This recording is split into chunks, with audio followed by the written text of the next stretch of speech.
I do believe the people that care less about what other people think about them tend to have a better life. It's just liberating. And the truth is, you think it's the people that troll you in comments. I'm actually talking about your parents. And I genuinely believe that self-esteem is the ultimate drug in life. That I'm obsessed with driving self-esteem into my children. My mom did that for me. And listen, there's a very fine line between self-esteem and delusion, right? There's a very fine line, but the reality is there are just so many people sitting here that are broken inside because they care what their older brother thinks about their behavior, or what their husband thinks about their behavior, or what their mom said to them growing up. And I don't really know how to break that. What I'm trying to do with my life is, in parallel, achieve what I want for me.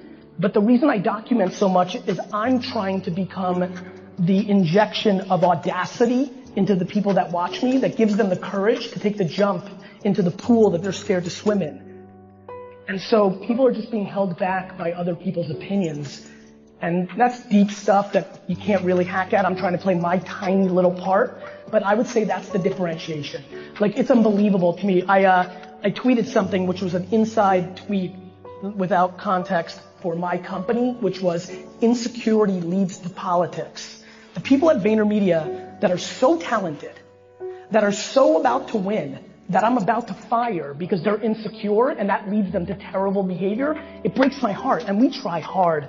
My crew's there, they know we try hard. We pound at them, we try to make them feel safe. We have a chief heart officer, I do my thing. We have a good culture, I try. But insecurity is a killer. It leads to all the bad shit. And so it's the difference between self-confidence and insecurity. It's the difference of, like, listen, being self-promotional and putting yourself out there, there's so many people that have opinions about me. As long as the people that actually know me have the opinions they have versus the people that have never met me but they heard me say fuck on stage, like, as long as I'm good with the people that actually can look under the hood, then I'll always win. So if you feel good about who you actually are, you need to get loud. And if you don't, fix your shit.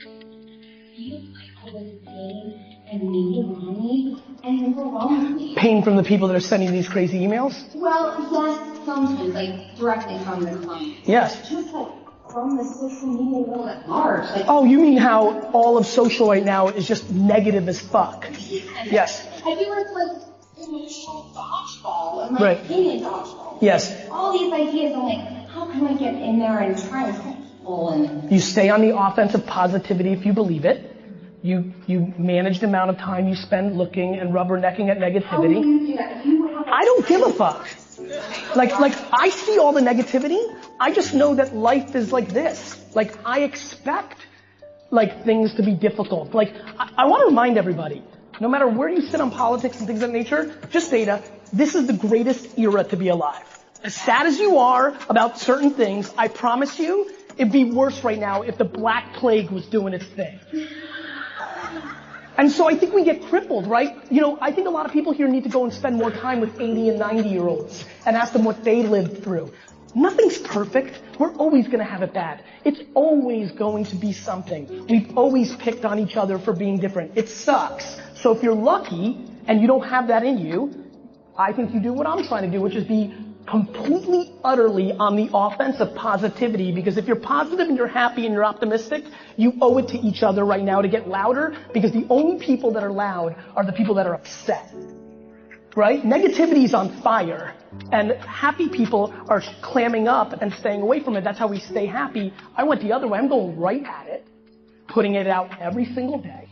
That's number one, but we're all wired differently. I'm able to eat shit at scale for the rest of my life. It's why I'm a leader. It's why I'm a company. It's why I put myself out there. If you get fatigued, you need to take yourself out there. It's okay to not be there every day, read every comment. I feel like if I'm not out there all the time, that I'm like, you know, losing people. Yes, you are. But what's more interesting? Making $11 million a year and being miserable, or making $6 million a year and being decently happy? You're welcome. That's it. It's the people that are the best that win. So the market proves it for you. So let's go in detail. Like TechCrunch doesn't pick the winners, right? Like you know, the Wall Street Journal doesn't pick the winners. 3 cool kids in the crowd don't pick the winners. The problem is everybody wants to be anointed a winner or best at what they do before they've actually done it. Let me just remind you and everybody else here. I built a business for 18 hours a day, every day, running a wine liquor store for 13 years every day before I ever had the audacity to come to something like this and talk. So let me tell you something amazing. If you're good enough, you will win. But if you are upset that somebody else's grandpappy got them ahead of you, then you're gonna lose. Everybody started ahead of me. I'm just catching up. And then, so just, how would you then balance being ambitious to being ambitious? By recognizing you have no choice. Do you understand? I'm the most fucking ambitious and most patient person you've ever met, which is why I'm gonna win real big. Find your version of that. You know, like, you have no choice. Who's gonna cry for you? Like, what's the choice? Are you ambitious? Awesome. I don't think you're as patient. Yeah. No shit. And the problem right now is that we're all living public lives and all this horse shit. This is what entrepreneurship and success looks like. Fucking going to fucking Bali and fucking watches and private jets. It's all horse shit. Horse shit. But it's fucking with people's minds and they're getting impatient. I don't give a fuck what anybody else has. I'm focused on my shit. Start focusing on your shit. You're a young woman. How old are you? 7. I'm gonna punch you in the face. You have your whole life in front of you. You know what I mean? Put your head down and do whatever this thing that you want to prove that you're the best at. Hardcore. If you actually spent all your time doing instead of dwelling, you'd be much further along.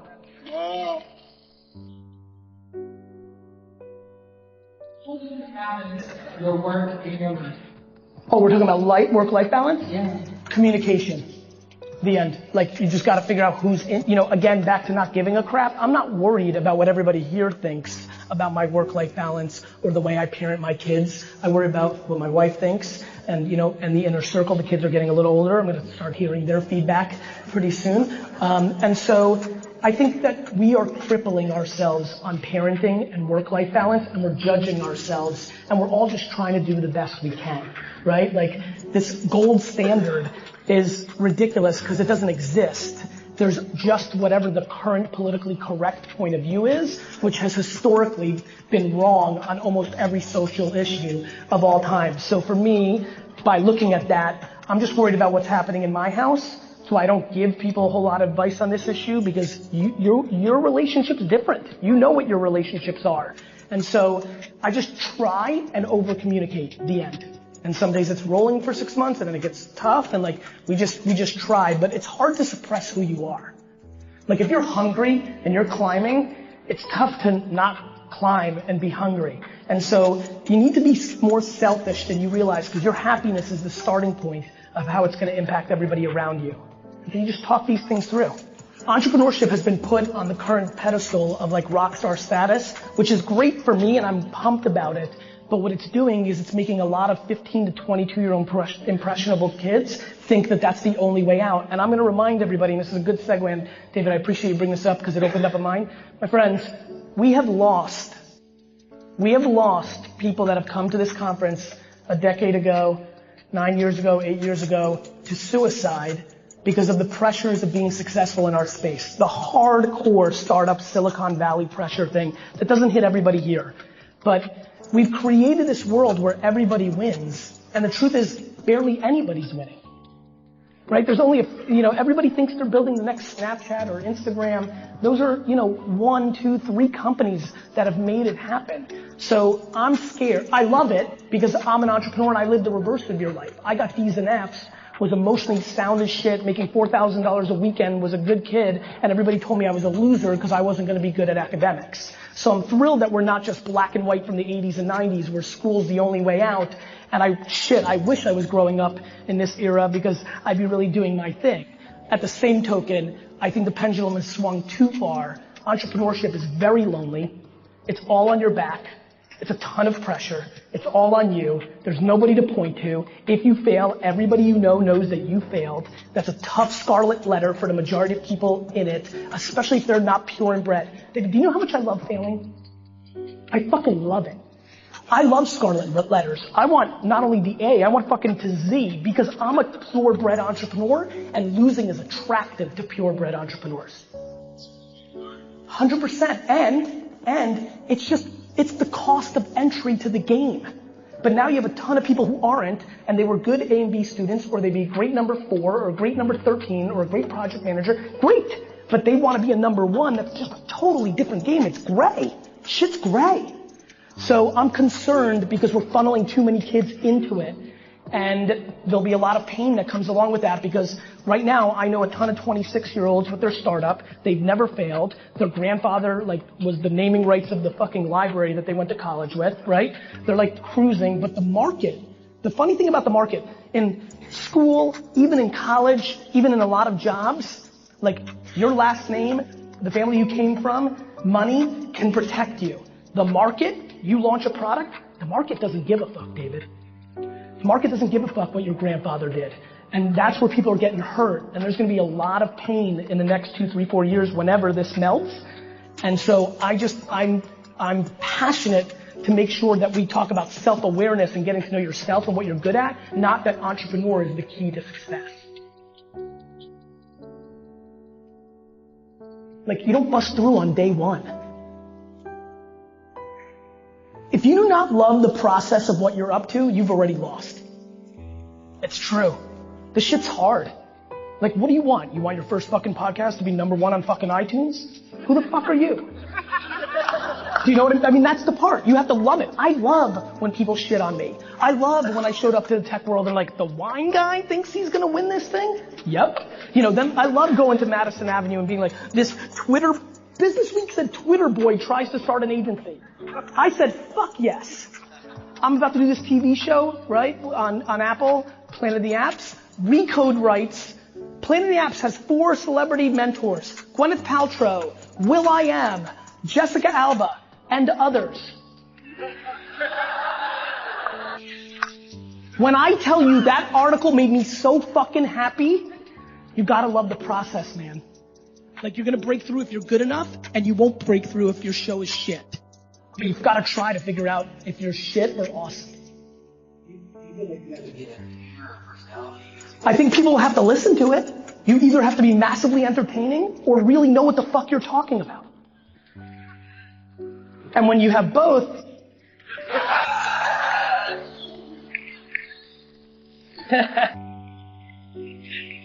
you know what I mean? But there's plenty not massively charismatic, over-the-top assassins in what they do because they fucking know their craft and they say it their way. And by the way, maybe they are better off I'm obsessed with getting everybody to understand. You have to find your medium. Maybe you're a great writer. Maybe you're great in podcasting. Maybe you're in video. Maybe you cartoon it up like Hugh McLeod, who dominates this scene of the early days of South by. You've got to find the way you communicate if you want to communicate to the world. Don't do podcasting just because it's trending.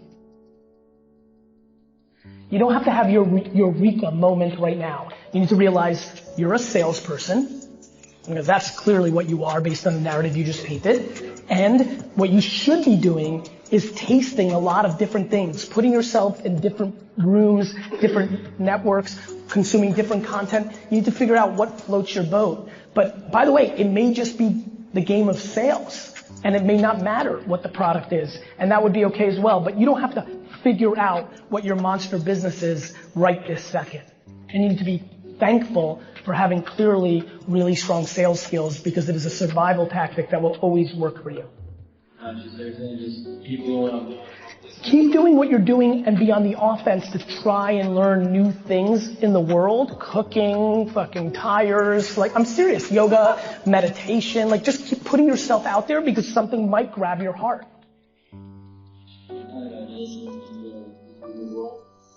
Sure.